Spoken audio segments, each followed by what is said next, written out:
Good morning and or good afternoon, just everyone. Not every time. Welcome to this Monday's Wealth Creation Show. A brilliant topic today, Jim. We're going to talk about cash flow as king, not cash flow. So this is right up your street. Yeah, I used to And, have and this on a. I actually took this out and put it in a picture frame.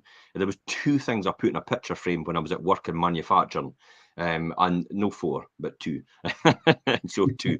Um, yeah. so there was two things I put in a picture frame in manufacturing when I was in credit control. Mhm. As the credit control manager, we're collecting millions and millions of pounds of money every single month. Yeah. And I used to say to people, as an accountant, because I was an accountant and I was moved into that department because they couldn't get somebody as specialist as what they could have in me in order to do this because it was a work in progress payments. But that's another story. Yeah. Anyway, so I used to have two things in my in a picture, and it was just basically words. It was like, "There's no profit until the money's in the bank," Yeah. because you can make all the sales possible and you can give everybody credit, but unless that money hits the bank, then that's when the profit's made. Mhm. Because if it doesn't hit the bank, it's still outstanding. Therefore, it's really hypothetical, and it's no about cash. It's no converted to cash if it's no in the bank. The Yeah. other one was turnover is vanity. In other words, sales.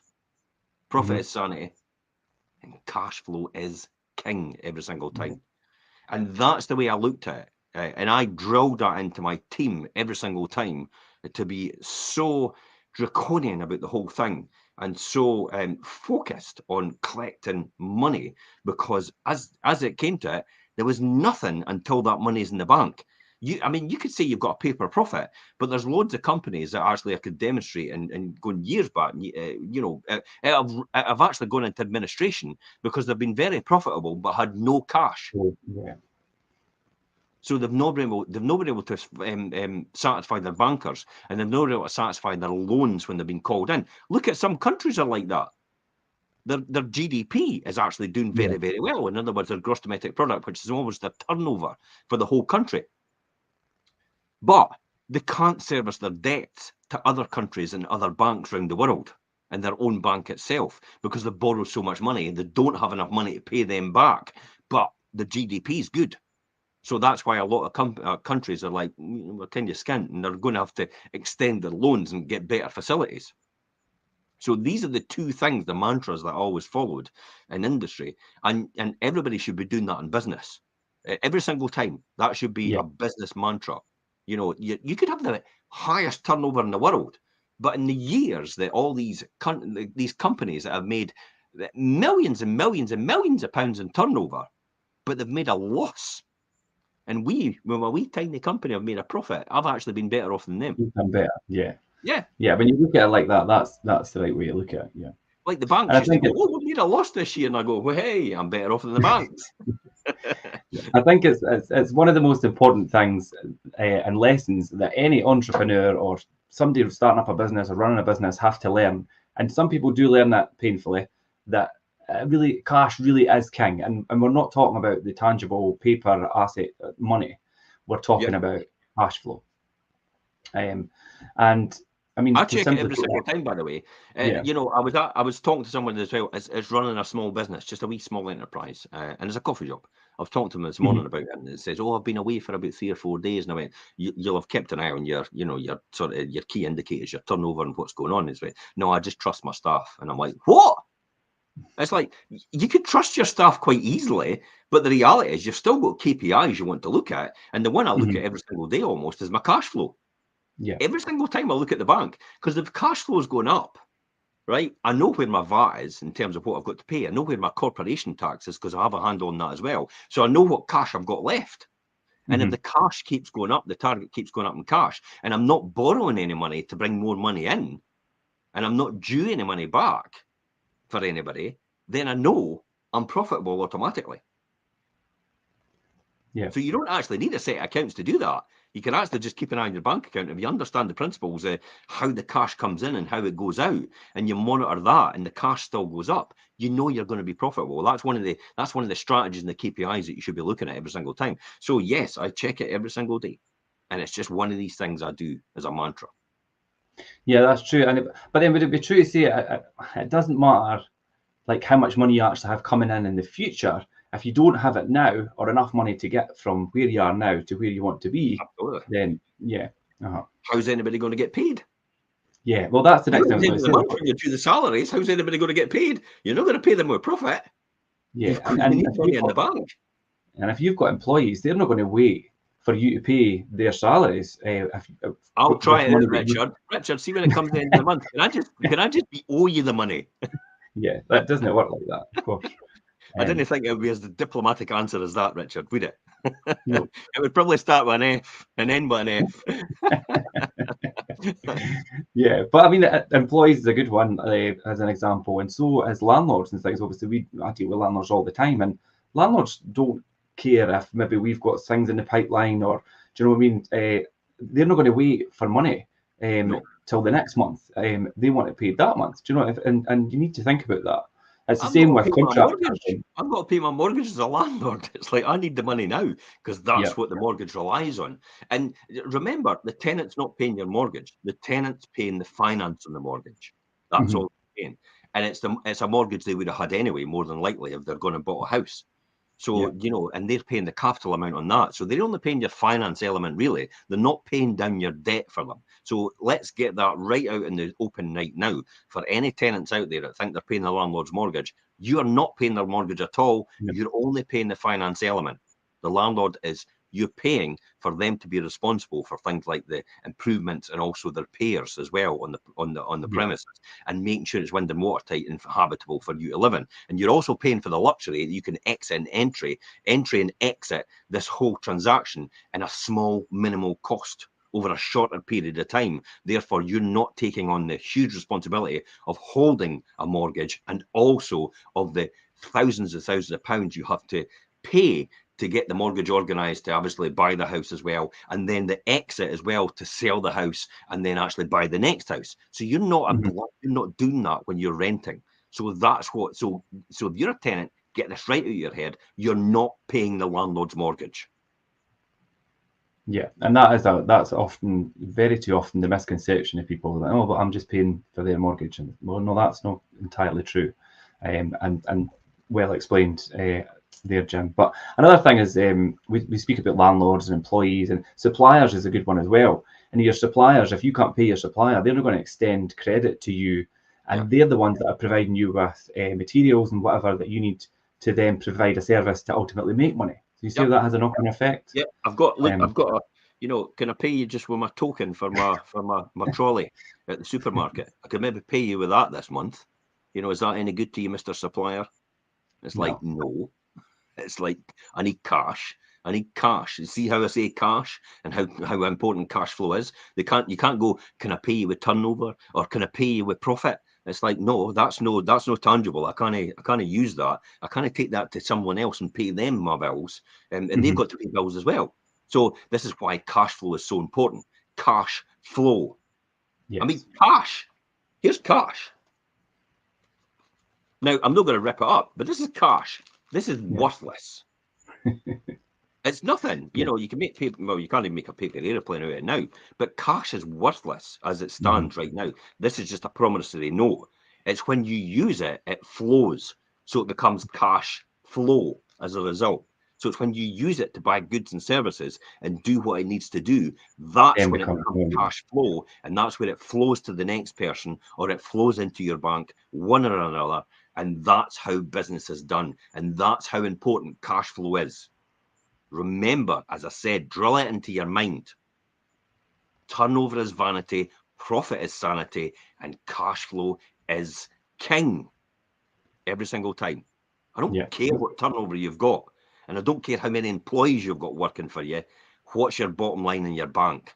Where's your profit, and how much is translated into cash in your bank? Because you're going to get tax knocked off it. You're going to have to pay out shareholders if you've got somebody else involved in this business. And what are you going to be left with for you to use and for you to reinvest in your business? That's why it's so important is to have cash flow. Yeah, you mentioned earlier, Jim, and it's true. More businesses do fail due to a lack of cash flow as opposed to a lack of profit. Of course, I mean, is there any particular reasons why that is? Because they get caught up in the whole thing about, they look at their accounts and their accountant comes along and says, oh, you're making a huge profit. But what they don't realise is if they're manufacturing, the classic one is what they're doing is they build stock. Mhm. So what happens when you build stock? It's in the P&L, it's recognised as a cost. And then it's also recognised in your balance sheet as an increase in wealth. Therefore, it doesn't get deducted properly and it doesn't get accounted for properly. So you can tie all your cash flow up into stock. So Mhm. in other words, you started off at the start of the year with maybe 300,000 in the bank, but you've made a load of stock, maybe £200,000 worth, and it's cost you £100,000 to do. Therefore, Yeah. you've potentially got £100,000 profit to make when you sell that, but you've got 100,000 of your cash now disappeared into that stock.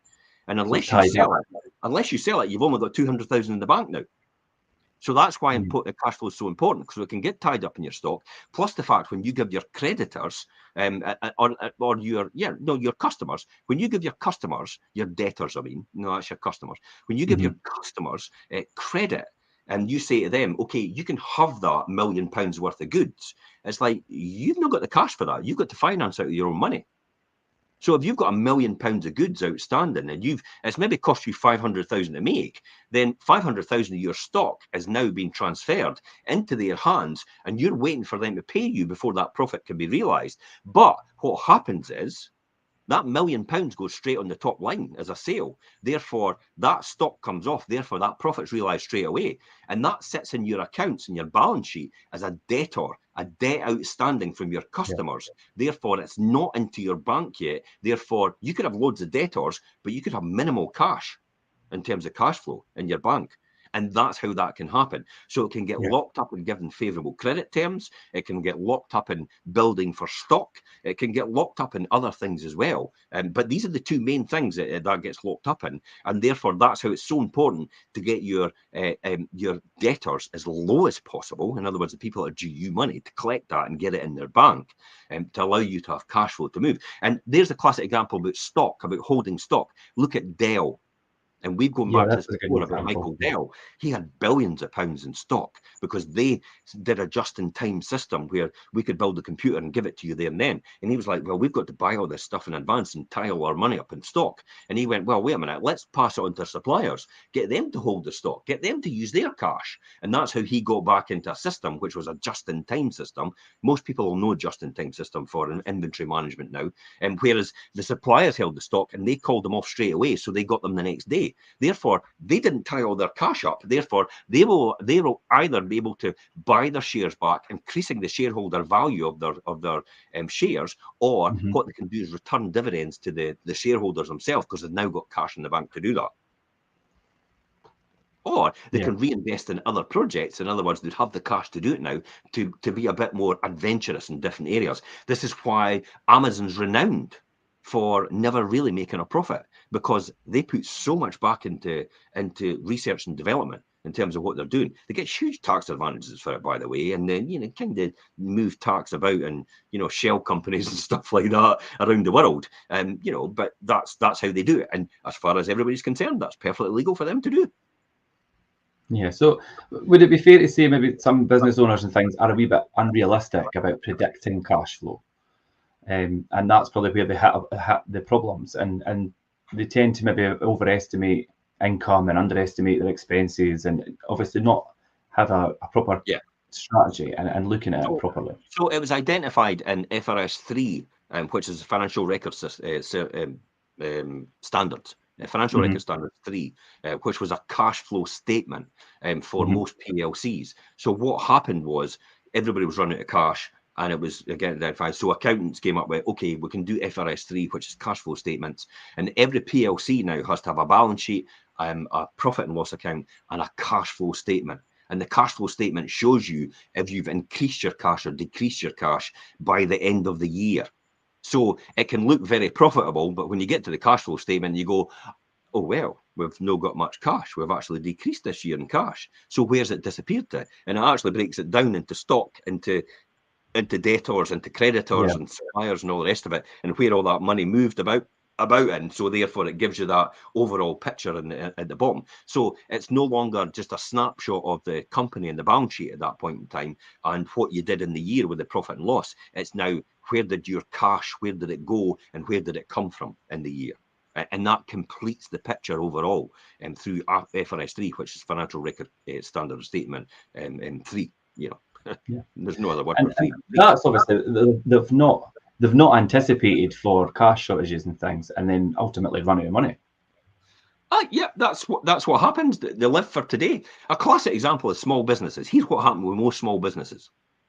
They look at their bank statement and they look at every single day on their app or whatever it is, and they go, "Wow, I've got a lot of cash," but they don't realise they've still got their VAT bill to come out of there.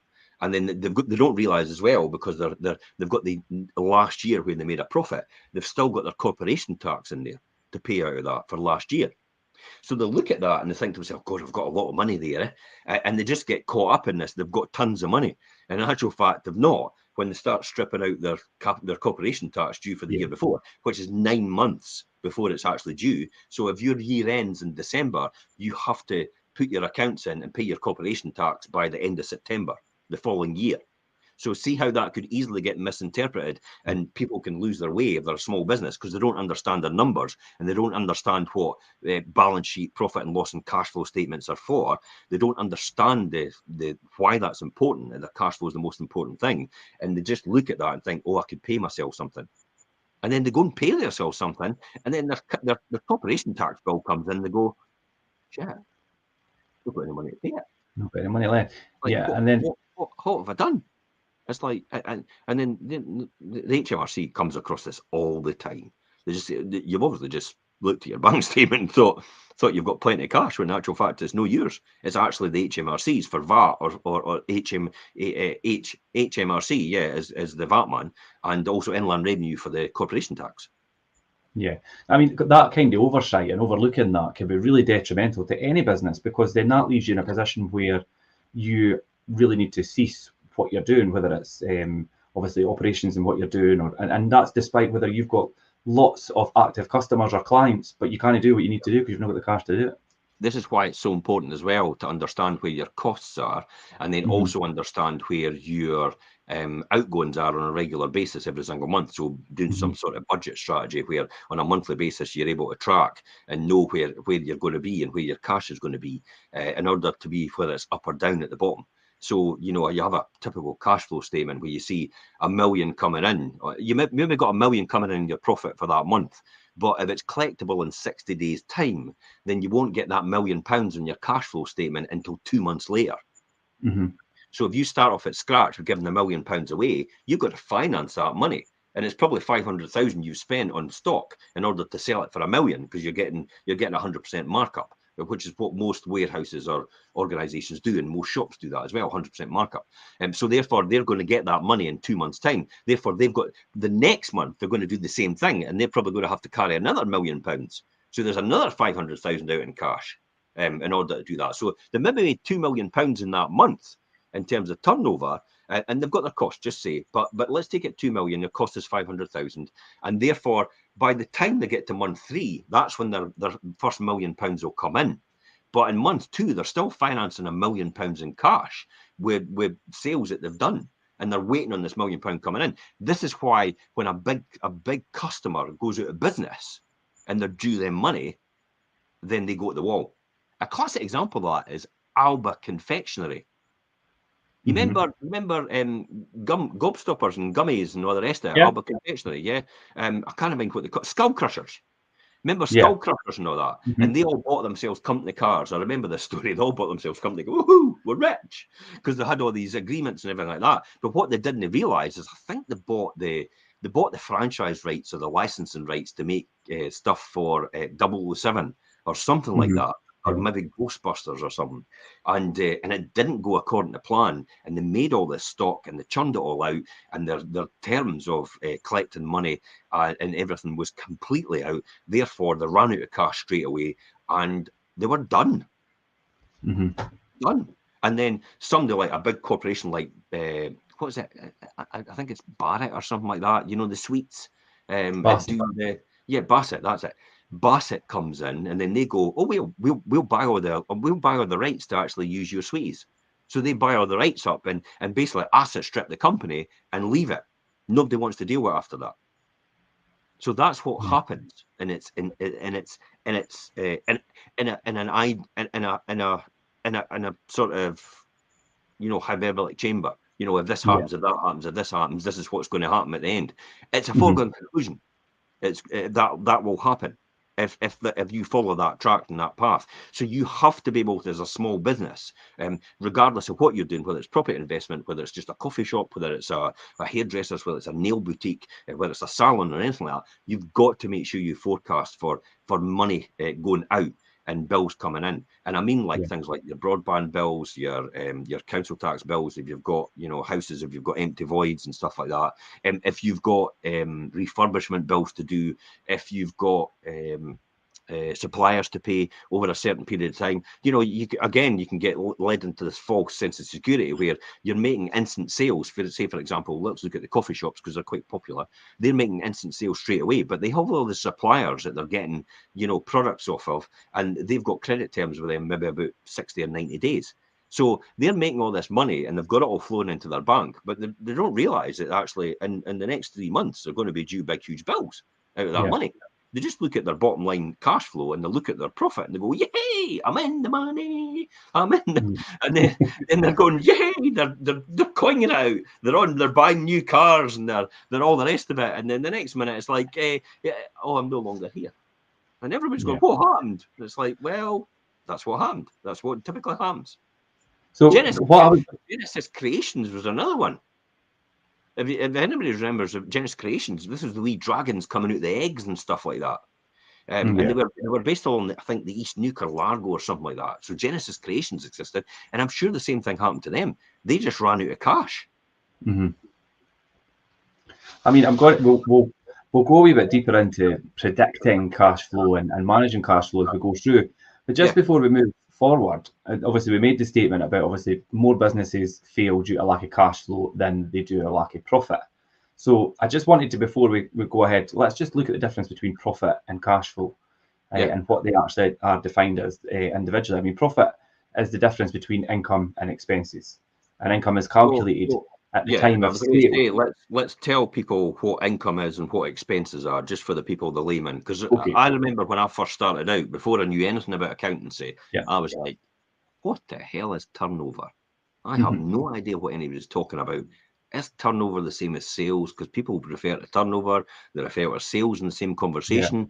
And it's like, are they two different things? And it's like, no, they're exactly the same. I don't know why people refer to them two different things. And it's a mistake probably made by a lot of people. Like I just done it the other now. Obviously, profit is the difference between income and expenses, and people are like, but what is income and what's an expense? So let's look at that in a wee bit more detail. Firstly, just to obviously clarify for people. And as I say, income is calculated as at the time of a sale being booked, rather than when the payment's actually received. And you touched on that earlier, Jim. And that's something that you need to be aware of.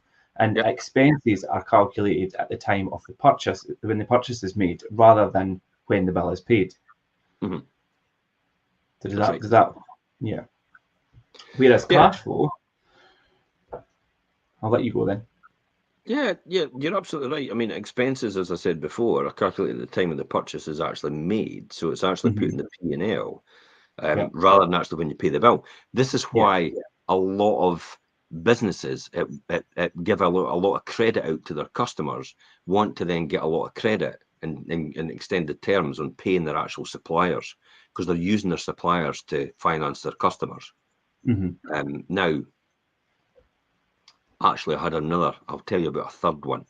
Third picture. I had a third picture and I had them framed. And the third one was, credit is a luxury. It's not a right. In other words, it's something I give to you as an extension of my terms in order to help you buy my product. And I don't need to give it if I don't want. And that's why you've often heard me say, I'm not your bank. We're not bankroll. I am not the bank. It does not have the bank of Jim Parker across my across my business. It does not have the bank of 5 properties across my business. I am not here to extend and keep people's finance and finance their businesses. I am not here to keep them in business and keep them propped up.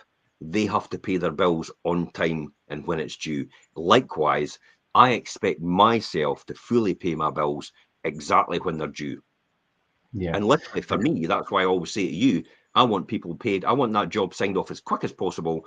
And then So I you want could people paid as quick as possible as well. Because I am not here to take advantage of other people's position, because then that puts them into a position of I'm a debtor to them, and therefore I'm owe them money. And I don't like the idea. I mean, I just don't like that. You know, the sponsorship for Fife Fest, as soon as I was finished with Jordan, I went, we paid this bill yet? And he went, no. And I says, well, get it sent over to me. He says, I've not made it yet. I said, get it sent over to me. I want to get that paid.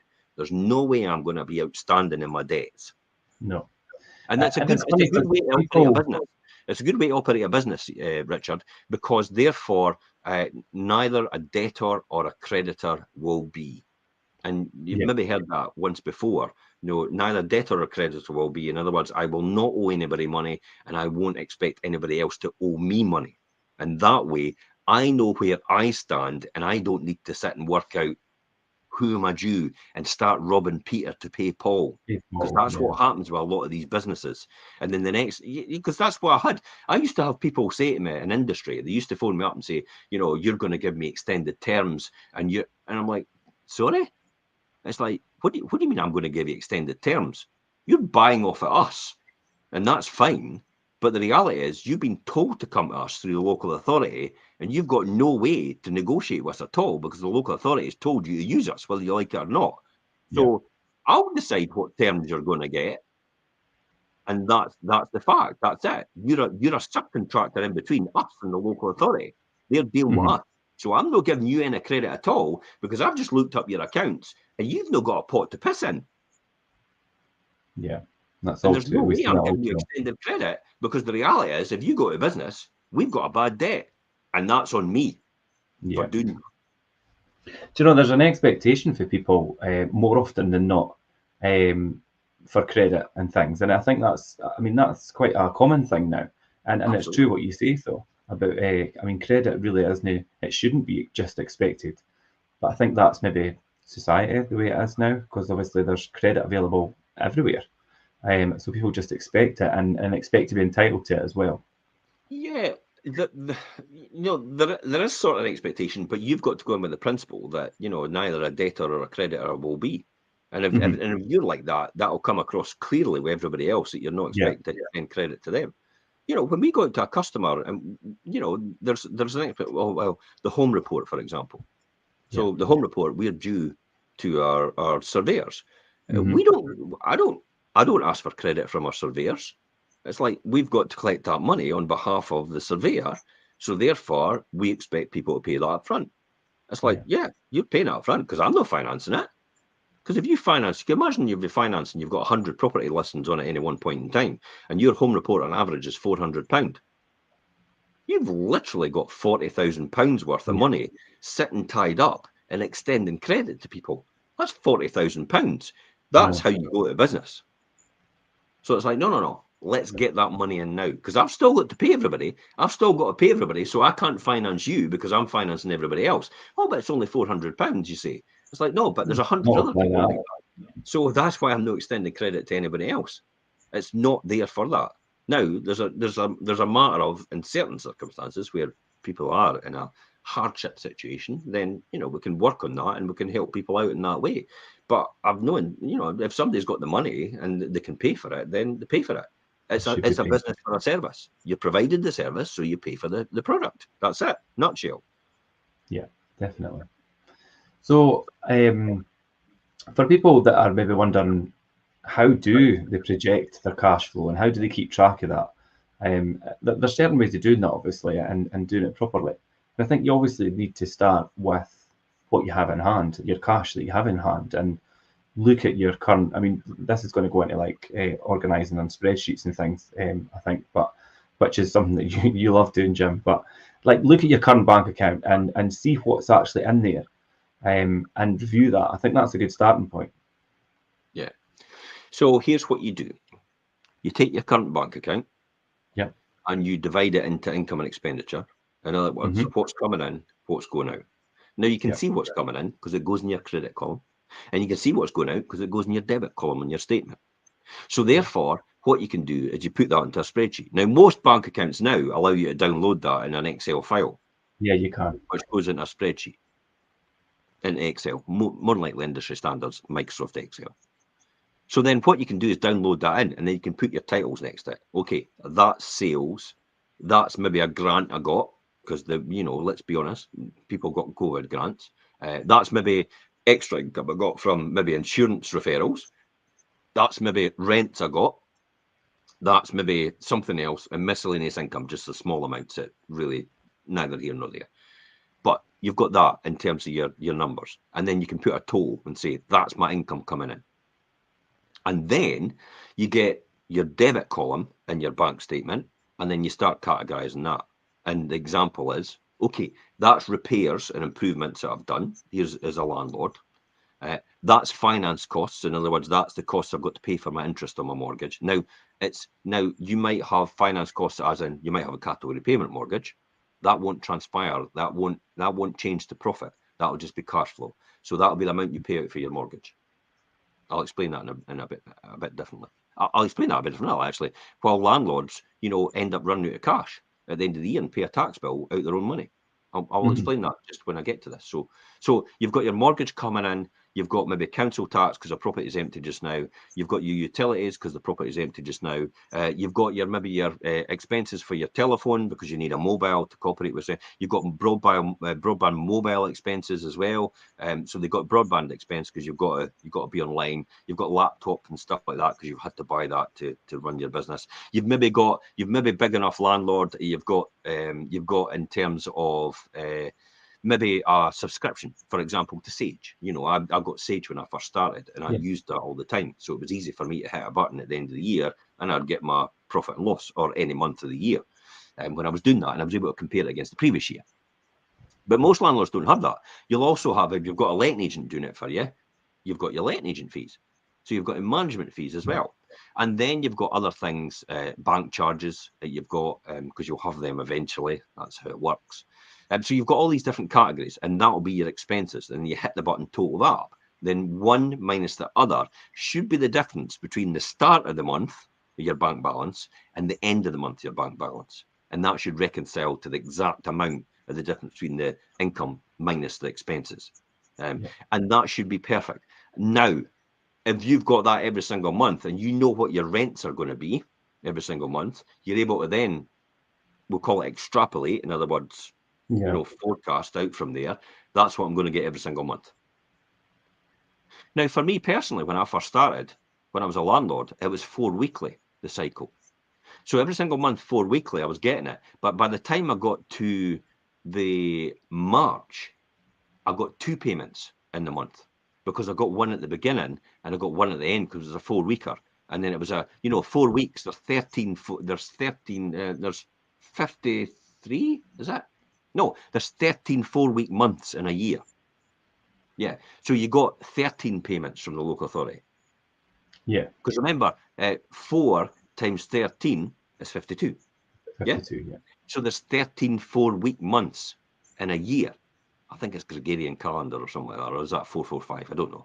But that's how the 4-weekly cycle went with the local authority. So you were carrying a whole month in rent until you got to the end of the year, and then you would get two 4-weekers in that 1 month. Therefore, your cash flow would be out by then. So it would look like you're making profit every single month was quite low, and then you got to the final month, and then all of a sudden your rent doubled for that time. So you can see how you could forecast that out all the way through, and then your rental. If you've got fixed rate mortgages, your mortgage is going to be exactly the same. If you think mortgages are going to go up a bit, you can say, right, okay, if mortgages go up, I'm going to say that it's going to go up by that amount, and then that'll change my figures, and then that's how it works from there. So that's how you use a cash flow statement to accurately predict where you are cash flow wise every single month. So then you can look at the bottom with the inflows and outflows and say to yourself, plus and minus, whatever that is, and inflows and outflows, you'll know every single month it's like, I'm going to need an overdraft. or I'm maybe not going to, or I should be fine, something like that. So you will Mhm. be able to work that out in some sort of shape or form. When it comes to profit, for example, here's a classic example. Probably I'll maybe just take up a spreadsheet and just show you what I mean by this, how profit could be different. I'll need a clean spreadsheet. Yeah, I was just going to say, I mean, I was just going to ask you the question, but obviously you're going to pull one up. Like, how, I mean, you've just demonstrated there by going through that. But I mean, how important is it for any one individual, if they're starting up a business or currently running a business, to have this kind of set out on a spreadsheet and keep track of this? So there's your rent, there's your interest, your mortgage. Now, bear with me because it's going to be a bit of fiddly here. That's fine. And I'm just going to say, we're going to. Your rent is £1,000 a month, okay? Maybe your mortgage is £1,000 a month, all right? So your cash flow is effectively going to be zero, isn't it? It's going to be 1 minus the other. And this is an ideal situation. So your cash flow is going to be zero. But what happens is your rent is £1,000 a month, but you just so happen to be on a capital repayment mortgage where £500 is interest and £500 is capital repayment, is down low on the reducing the amount that you're due. Okay, but the inland revenue doesn't look like that. So this is profit. This is cash flow. Cash flow. And this is profit. You'll be thinking, most people will be thinking to themselves, but surely profit zero as well. But no, if your mortgage is £500 in capital element and £500 in interest element, therefore the mortgage you're getting for profit is £500 you're allowed to deduct. So therefore, the inland revenue says, wait a minute, your profit's £500. Your cash flow is zero, by the way, but your profit's £500. So we want you to pay tax on that. So it just so happens, you could say it's a limited company, for example. Your limited company is times 0.25. There's 125. So plus 500 minus the 125 leaves you 375 in terms of your profit. But you still got zero cash. And you've got to pay out 125 out of that for your corporation tax. So plus the zero plus the minus 25, you're 125 quid down in your cash, but you're 375 quid up in your net profit. So how do you get around that then? I'm not around them. How do you resolve that? For me personally, I do interest-only mortgages. Right. Now, the reason I do interest-only mortgages is because there's no capital element in them. So if my mortgage is £500, then my profit will end up being 500. See that? Yeah.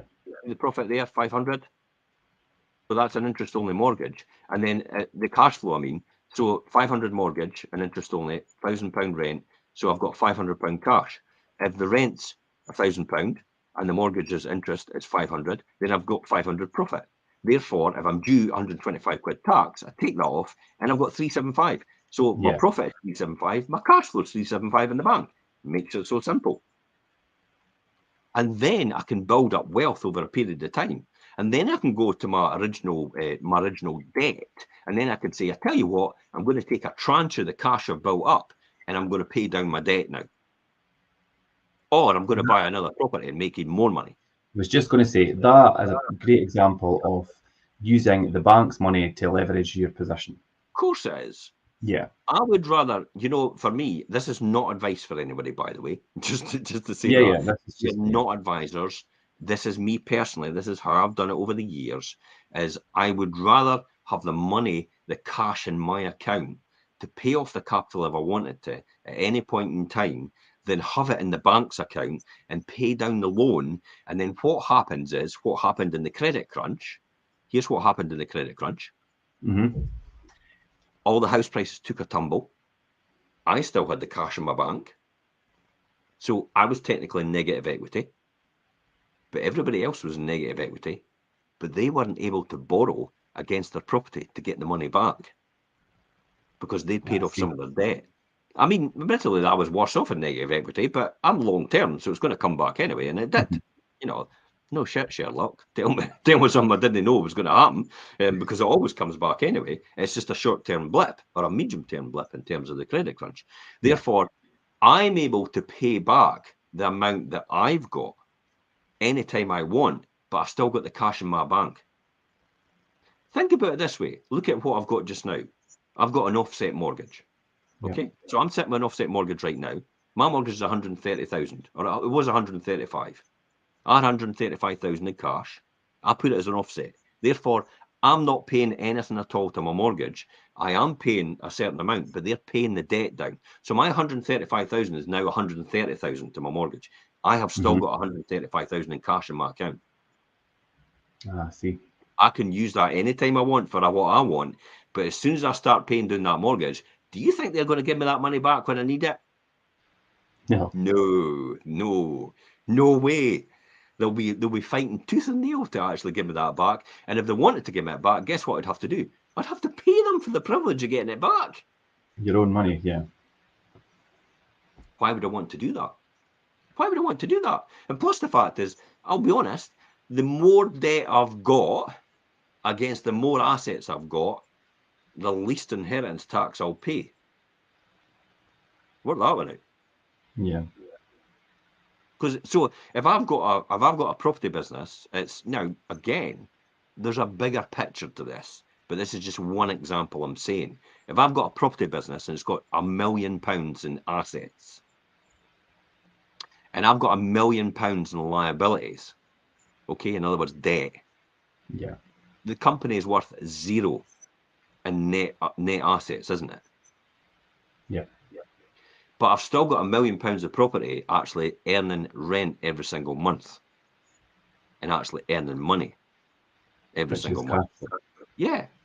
And over a period of 15 to 20 years, remember, long-term investment for property is 15 to 20 years, for God's sake. Stop listening to the furus, the fake gurus out there. 10 years. It's every 10 years. It is not every 10 years. They're delusional. If you look at the statistics, it's not every 10 years that property prices double in value. It's every 15 to 20 years. You must go on that. And hey, what? If it's every 10 years it works out for you at the time, it's like bonus. Because I had it to be every 15 to 20 years. So therefore, that in 15 to 20 years, that £1 million I've got with no net worth in property will add another million onto it. And I will be increased in capital wealth by £1 million. Now, I can at that time choose to say, I tell you what, I'll go back to my bank now, I'll release that even more, and I'll take more money out and I'll reinvest it and buy more property, or I'll do something else with it. Now, if you don't do anything that's business related, property related, that becomes taxable, by the way. Yeah. That's a tax, because it'll either come out of your income and income tax, or it'll come out of your dividend tax, or whatever it is. They will not let you away with that. Now, if you've not got enough assets in order to pay out a dividend, because there is a rule against that, remember, if you've not got enough assets to pay out a dividend, in other words, you've got no net worth to your business, therefore you can't pay a dividend out. If you take money out and use it on yourself, it becomes a director's loan, which is taxable with interest payments. And you're taxable under a set criteria set down by the government. Check with your accountant for that, by the way. It's usually base plus 5 or something like that at the time you've got your taxable one. So they'll charge you a notional tax on it, and because they saw it as a benefit in kind, more or less, if you go for a long time as a director's loan. Or the other one is, if you go and spend it, they'll end up saying, well, you've actually used that as income, therefore it's subject to income tax, therefore you're actually just PAYE, and even worse, you're just national insurance. National insurance, I was just going to say that, yeah. So you get nailed to the wall with that as well. So you've got to be extremely careful about how you're doing things, and you need to speak to an accountant before you actually do something. So there's no surprise when I tell you that 7 different companies that we operate, I've got them to do all my tax returns before the end of September, even though they're due next April or next January. I've got them all to do so I can forecast for our cash flow to know where we stand.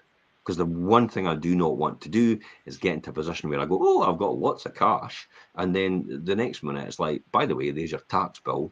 And at the end of the year, it's like, shit, I've run out of money. I'm going to have to rob Peter to pay Paul. Don't want to get into that position. That was the last thing that we're going to cover as a lot for the last portion of the show today. As I was going to ask you like tips on managing cash flow, and one of the first things obviously is to plan ahead, and that's a great example of that, Jim. Is to budget and forecast for the month ahead, and as you say, for the year ahead, and look at your revenue as accurately as possible as you can. Absolutely, yeah, and how long's a piece of string? But you kind of know, especially if you're a buy-to-let landlord, you kind of know your property is going to be rented for a certain period of time. You don't, you've got an expectation that the tenant will probably not move. If you've got history, track record from the years before that suggests that your occupancy rate is really high all the time, therefore you could probably forecast with some certainty that you've always got these rents coming in at that level. Because you know what the rent is and people are committed to it. And same with the business.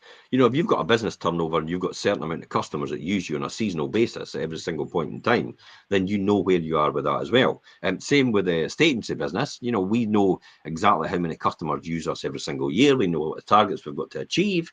And therefore, based on these targets, this is the cash flow we'll bring in. This is the profit we'll make. This is the income tax, the corporation tax we have to pay. This is the amount we can pay other people. And with these resources as well, in other words, if we do that target, we're going to have X amount of labour hours to be able to supply to that target.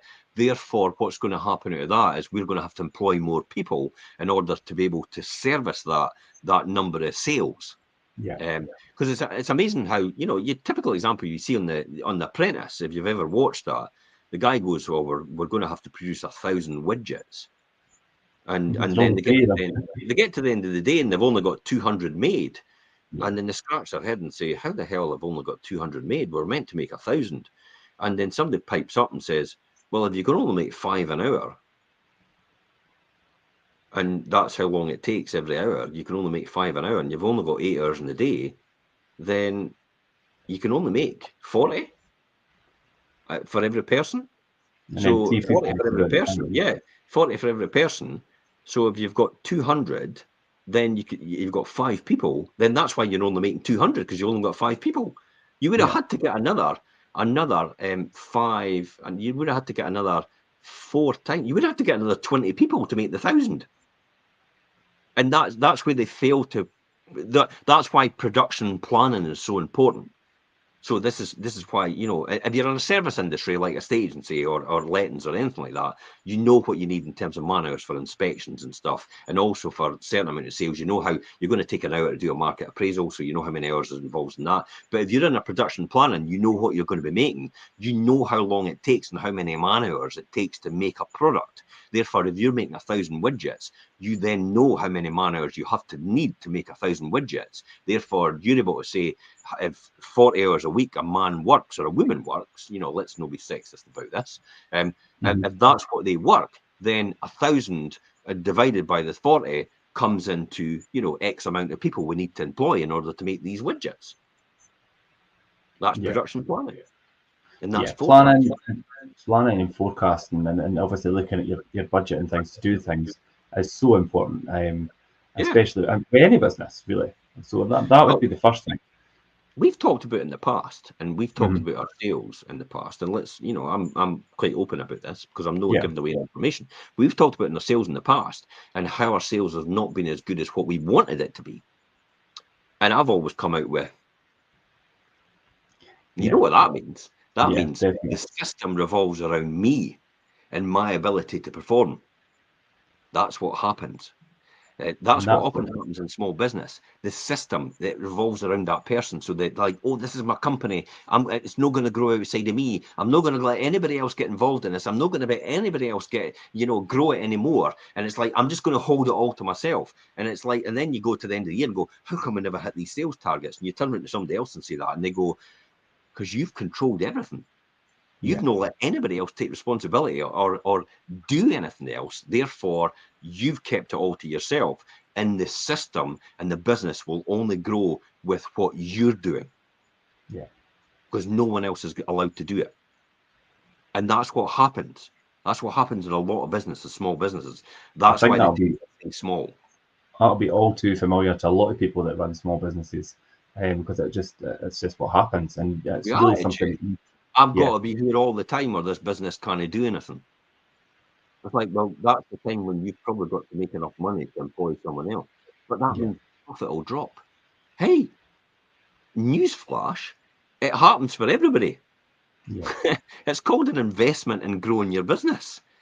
Your profit will have to drop in order for it. Look at when I came out of industry. So I'm earning as a financial accountant, as a financial controller when I was in industry, and I'm also earning as a buy-to-let landlord.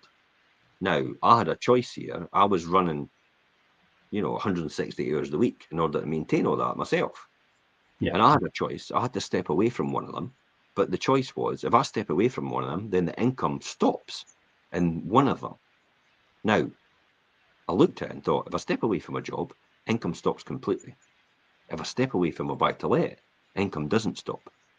So therefore, I have to get my buy-to-let business up to a stage where it can sustain me stopping my business, my work, my normal job. And that's why a lot of people, when I got to 30 properties in my buy-to-let, everybody was like, kind of, they'd be walking away from it by now. And I was like, no. I want to get to about 40. I want to make sure I can make enough money to replace what I'm currently doing right now. This is why I never spent beyond my means. We just lived on our day-to-day income generated from our jobs. Actually, we put a lot of money into our buy-to-let business from our jobs. So we had a very, very, we were running, we lived on £1,000 a month. And we were bringing in about triple that in our jobs. Yeah. But we lived on £1,000 a month, and all the rest went into our buy-to-let. And people go, it's like, holy shit, what, 66%? It's like, yeah, pretty much. I had it down to a fine art. We were living on £1,000 a month easily. But then look how that's paid off in the long run. Yeah, well, but then that allowed me to leave my job. Because effectively, I still wanted to invest in my buy-to-let, but I knew that wasn't going to be there anymore to do it. But I knew we could live on £1,000 a month. So I had to build my buy-to-let to a point where I knew there was a lot of money still to be reinvested, even though I was taking £1,000 a month out. But then that's when I thought to myself, okay, I've got time, because I was doing that in 1.5 days a week. So when I was doing that in 1.5 days a week, I was thinking to myself, well, I've got another, 5.5 days a week to use on other things.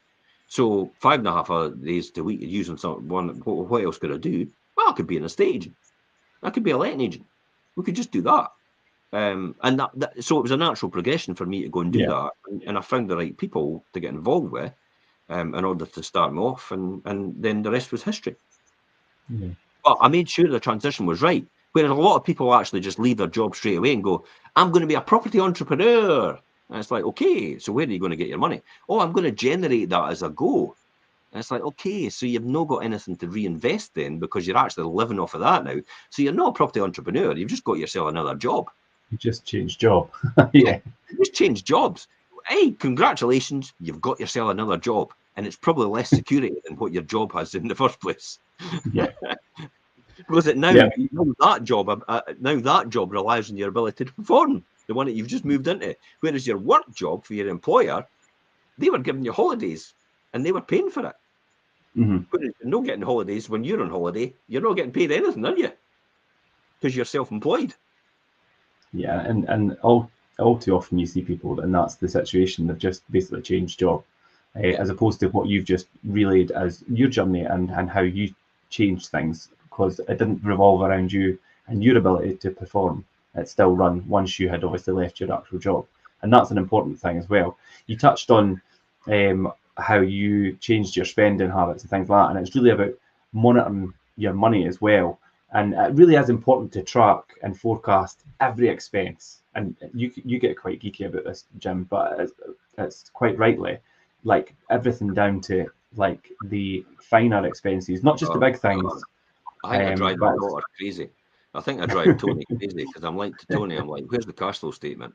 And she's like, oh, I've no managed to do it. I says, well, you know when it's meant to be due. Where's the cash flow statement? I want to see it. I want to see where our money's going, and I want to see it's on projection for what we've forecast for the rest of the months based on what we've done. So where are we now? What did we expect? Did it actually happen? And where are we going? And where is that going to be at the end of the year then if that pans out as we expected it to? So that's anybody why watching. important. Jim's daughter is an accountant, just in case they're wondering. Yeah, Tony trained as an accountant at Robert Gordon University. She was one of their top, but she was their top student in accountancy, and then she ran away to the circus. She's really good at what she does, though. Because she saw two old men sitting in an office doing tax, and thought, that's going to be me when I'm old as well. And she thought, no way, I'm going. And then she ran away. But she's found a really good balance because she worked overseas for the Jacobs Ridge Animal Sanctuary for a period of a year. She probably would have been there permanently, to be honest. But then she came back, and she doesn't want to do accounts, but she helps me. She does accounts, and she's good at it, but she also does her own thing, and I think she's found quite a good balance in that. Everybody should have some sort of knowledge about balance sheets, P&Ls, and cash flow. They should be taught the basic fundamentals of finance from a very early age. They should not be left to just guess and just rely on being taught by their parents, because most of their parents, 95% of the population, is probably broke at a different level or in debt still. Yeah, obviously a lot I've learned through yourself, Jim, but until I went away to college as well and done business management and things, I never really thought that much about, do you know what I mean? Like you say, balance sheets and all that. It's like you just it's not in anybody's nature to generally just start thinking about that until you're in that position, or you've got somebody that's showing you how to do that. Yeah. And whereas the first thing I do when I get advice off of somebody is I run straight to their limited company, and I check out all the other limited companies they're director of or shareholder of, and therefore I get a really good assessment about what their expertise is and how successful they really are. And then that's when I think to myself, you've not got a pot to piss in. Yeah. And you're sitting telling me how to make money, and you've not even made anything yourself. How on earth can you do that? How could a person that's broke teach another person to be financially successful? They would be successful themselves in their own right if that's the case. Yeah. So how could that person teach that other person to be successful? And that could follow in every field. You know, that's why as an accountant you get trained by other accountants. That's why as an apprenticeship, as a joiner, as a baker, as all these different professions, you get trained by somebody else that's done it before you to make sure you can actually do it. And the experience and expertise you're learning from them. And yet, when you go to school, you get nothing like that at all. See, when you go to college and university, it's completely different, because you're actually trained by people that have done it in industry already. Yeah. That's who the lecturers and the teachers are. They're people that have actually done this already and actually are probably moderately successful at what they do. Harvard, classic example, is some of these people are teaching people are billionaires. Yeah. You know, they're Harvard professors, but they're billionaires in their own right. Mark Higgins is one of them. You know, and that's the people you want to learn from.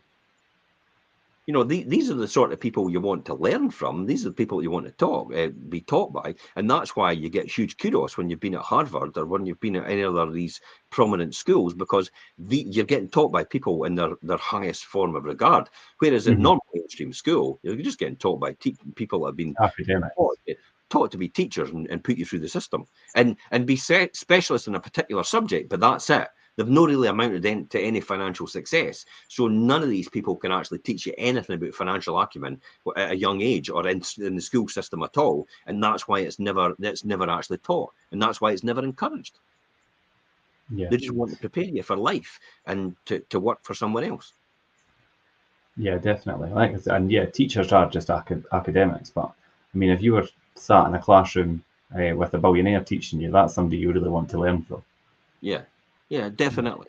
Yeah. I would say so. So we've covered obviously looking at managing cash flow and things, and obviously planning in advance and forecasting and monitoring your money and expenses and things. But how important is it for the people out there that have got businesses and running things to look at the ability for them to be able to borrow money and to be able to borrow money before it's urgent? Now, I know a lot of people don't like to borrow money from creditors and things, and that's but there might actually be a need for it at some point, especially if you're running a business. and it's important to be aware at some point you may need to do that. But you need to be able to make sure you're in a position to do that if you need it. What's your views on that? You've got to make sure at some point in time you've got that ability. There's no surprise. 30,000. Yeah. 20,000. Yeah. 10,000. Another 10,000. So easily I could get access to money if I really wanted to. So that's easy access. However, I don't need it, but I make sure it's there if I do need it. Yes. And also the other thing as well is make sure you've got a good relationship with your bank manager, and make sure you keep them up to date with where you are in terms of your accounts and stuff like that. You know, if you've got limited company accounts and you'll get them at the end of the year sent to you by your accountant. Send them on to your bank manager so they can see your accounts anyway. Oh, but I don't have an overdraft, or I don't have a borrowing through the bank. I don't care. Send it to your bank manager so they can see them. Because if it ever comes to the point, and you look really favourable on these accounts right now, if it ever comes to the point where you need money, the bank manager can go, yeah, you're good for it every single time, and they'll jump through hoops because they get a bonus for lending you money. You know, it's in their interest to lend you money, so they get a bonus for lending you money. Another classic of that is that's why when you're extremely successful with your accounts, you want to get them submitted as quick as possible. This is what I want to do. So I want to get them submitted as quick as possible. Hence the reason why I've said to my accountants, I want them in before September, because I want them so they're on file, so I can give them to the bank manager. So they've all been ticked, all the boxes have been ticked off. So the bank manager looks at that and goes, this guy's worth it. You know, so when I say I need a facility of a couple of million, they go, absolutely. Can't argue with that at all, because it's there in black and white. It's all written down. Definitely. It's all monitored. It's all checked. It's all signed off by your accountants. Therefore, and it's all at company's house. Therefore, they'll be good for it straight away every single time. So you want to keep up to date with all your stuff. You don't want to leave it till last minute. You don't want to leave it to the point where here's a small business attitude. And Ian, you might be watching. He tells me he's getting fined 150 quid because he's late return on his accounts. Right, okay. And I says, do you realise for the minuteness of your company, for 150 quid, you could probably get a bookkeeper to submit that for you, so you don't need to do any of that at all. And he goes, it'll cost me 150 quid. I says, what does it just cost you now? And the fine that you've just got. And do you get this every year? He went, kind of. It's like, why do you not just pay the accountant then to do it for you for 150 quid to just submit it?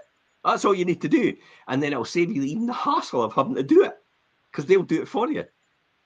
Yeah, and not even just the monetary aspect. See, the opportunity cost. That's what we're talking about. So it's like, if I did submit that on time, I wouldn't be fined the fine. But every single year, you've got a track record of getting fined every year because you're always a late submitter. So just pay the accountant the money to get it done, and then you didn't need to bother about it ever again. Yeah. Yeah, and then it saves time, it saves stress, and yeah, basically. Absolutely. It's a false economy, no doing that. And this again comes back to if you're a late returner as well, then you've not got all that information straight away to be able to tick the box, because the way the banks work is they want to see your tax return being submitted, so they want to see the actual submission document. So it's like, it's all very well to say, oh, you've paid this amount of tax on your bank statement, and they can see it going to them. But it's like, no, we want to see the HMRC code and everything that you've been given back and your submission document to know that you've actually paid this. Because you could have just taken that money out and just put pay HMRC, but you've actually paid your own account. They need to see the actual evidence. Yeah, people can be fraudulent like that. You know, these are tactics that fraudsters have used for years in order to cheat the bank into thinking that they've done these, and the banks have picked up on these over time. This is we gimmicks and we sideshows and shuffles that people will do, and hustles that they'll do to convince their bank that they should give them money, when in actual fact they've not really got the money at all, and they've not got the ability to pay it back. So they want to see things in black and white. Plus the fact as well, they want to see your bank statements every single time if you want to borrow money. So they keep an eye on your account, as I've had recently with the 1.9 million. Yeah. You know, it's like, I have no doubt they've been every single time, and they've left me for about 3 months. But at some point in time, I've got a huge amount of cash in there, by the way, and I've left it there for a deliberate reason. It's not because I could take it out and utilize it for something else. But as soon as I take it out, they'll go, "Can I get your 3-month bank statements just to catch up with things?" And then they'll go, Yeah. "You've actually got 50,000 missing." It's like, shit. Yeah. It's like, then they go, "Wait a minute, have you got a problem somewhere else that you're needing to, you're needing to help?" And then And it it's like, opens no, up. no, no, I've no. So leave it where it is until your deal's done. Don't touch it. It's like, you've got to show, because remember, they're just one-sided. The banks are just one-sided. They can only see one side of this transaction, and you have to show them the best possible side. It ticks every single box that they've got. Yeah, This is why definitely. my bank manager used to say to me when I used to take him in for buy. I used to take all the proposals in for buy to let and says, "I'm wanting to buy this. Here's all my documentation for buying this, and here's all the background and knowledge about buying this." And he used to say to me, it's like, jokingly said, "Are you going to tell me what you had for your breakfast as well?" And I went, "What do you mean?" He says, "Christ Almighty," he says, "you have given me no option but to say yes." That's the position you want to be in. I can't even say no to what you're saying. I have no ability to say no because you've just shown me every single thing that leaves me with no option but to say yes to what you've just said. I went, exactly. That's the whole point. Yeah, definitely. So as a business, you really want to do that. But as I said, we'll come back to saying it. Most businesses fail for poor cash flow management. So make sure you aren't one of them by getting a grip on your income and your outgoings, and understand what I've just said in this show about the fact that you can easily run out of money but be very profitable. So don't sit and look at your profit and loss statement. Look at your cash flow in your bank every single time, but be aware of you've got money sitting there and possibly to pay a tax bill or your accounts, or your VAT as well. And so don't get caught up in that. Don't get caught out with that, because I tell you what, it'll come back to haunt you. For the people in COVID as well, we all got concessions to say that, oh, you don't need to pay your tax bill now. You can pay it next year if you want, if you're struggling for cash flow. And it's like, no. It's like, I'm paying it now. It's like, no, I'm not getting into that. That's a credit card option. That's the credit card. When you get to the end of the month, you then find out it's like, wait a minute, my expenditures actually move forward 1 month. It's like, I'm now carrying a month's worth of expenditure every single time because I've been putting on credit cards all the time. Hence the reason why I get statements from my credit cards paid straight away. Yeah, I've always got the money to make sure it's paid straight away. I keep an eye on the credit card, I keep an eye on my bank, and I say always, as soon as the statement comes in, paid straight away. I couldn't care less. Oh, but I'll go against your credit history. And it's like, I couldn't care less. I'm no sitting there taking a risk. I am not taking risks with money. Because I'm not getting caught out with that situation. I was caught out with that years and years ago, younger, where I experienced that. It's like, you get the credit card, and then the next minute you realise it's like you get your salary, and then it goes off to pay the credit card, and it's like, I've not got a salary left. Yeah. Now you're having to use your credit card to get your day-to-day stuff for the next month. Then you're stuck in that cycle. Lots of people are in that cycle, and that's what credit card companies love. And even worse, then you'll get another month ahead of your credit. So you'll be carrying another month's worth of goods and services on your credit card, and you won't be able to pay that month off. So now you're getting down to the point of paying, just pay the £44 a month now to get the minimum payments, because they give you that option, don't they? They're flying that way, eh? They want to encourage you to borrow as much as possible so they can charge you as much as possible, because it's a killing for them. So don't get caught in that trap with credit cards. Definitely get out of it every single time. Yeah, credit cards can be a vicious circle to get caught in, and I've heard so many stories over the years of people that are stuck in that cycle, and it's hard for them to get out. But I mean, from a business perspective, and just like we've covered this morning, this afternoon, should I say, is please remember to plan in advance. Always make sure you've got that ability to borrow money if you need it, and it's urgent to do that. And monitor your money, like we've said. And if you do all that and keep things on track, if you're using spreadsheets and got a good accountant and things, you're going to be that one big step closer to your own success. Absolutely. And I think that's really a good place to finish up absolutely. today. Unless you want to add any more. Cash flow is king. As I said before, turnover is just a vanity. Your sales is vanity. People go, I've made $1 million. This is a classic for Furus, isn't it? I'm bringing in $1 million. It's like, Okay, what do you mean by bringing in $1 million? You've got to ask that question. What do you mean by bringing in $1 million? Does that mean you're bringing in £1 million in rent, and then you're having to pay all your costs off of that, or is that truly £1 million on your bottom line in your bank at the end of it, after tax? That's what you have to clarify with most people that go out and say, you know, this, look how successful I am. We're doing 5 million. Okay, you're doing 5 million, but is that sales? 5 million of what? Yeah. Yeah. Is that profit? And if that's profit, is it net profit after your tax? So is it your earnings, your retained earnings that you've got in your bank? And how does that change the cash flow? Is that cash you've got coming in, or is that money you've still got sitting out in debtors and creditors? And that's the sort of questions you've got to ask these people that try to suck you into these, into these different courses. That's the sort of thing you've got to ask them. And always be that person who asks these questions, because it's the people that don't ask the questions that suffer for the mistakes. I had a well-known, and I'm not going to name his name. Most people know him anyway. It deals in currency trading, for example. And he was putting this TikTok advert out every single time and says, "That is the day I made 200,000 in one trade." And I'm like, what? 200 grand he made in one trade in currency.